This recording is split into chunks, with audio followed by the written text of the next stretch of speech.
Hello there, guitar players. So we're going to talk about chords.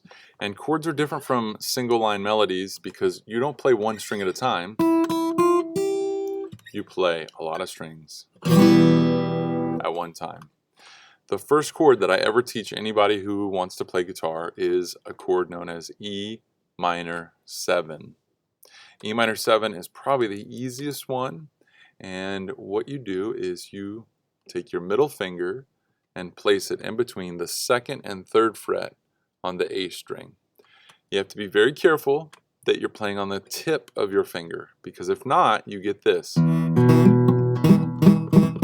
what I call dead strings. So you want to make sure that your fingertip plays that string. And I always tell students to play each string one at a time. I call it building it up. So I play going from the thickest to the thinnest one at a time. So like this.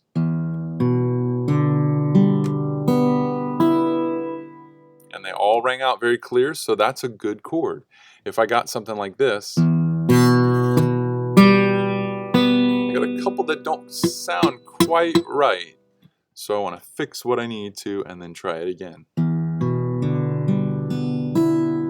And from this E minor 7, which is actually a chord, it's an actual real chord, what I would tell you to do is take your ring finger and place it on the second, in between the second and third fret of the D string.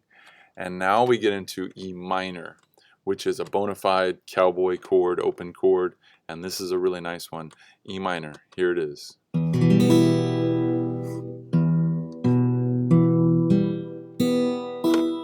And we're kind of getting into Halloween time, and this is a really good one for Ghost of John.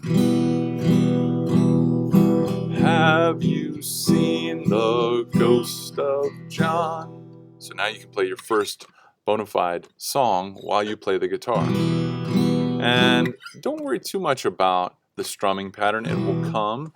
I always say a good one to start out with is just 4 strums. And I'm just playing with my thumb. So there you have it, your first chord and your first tune. Technically it was 2 chords, but one is kind of building off of each other. So E minor. Once you learn E minor, the next one's easier.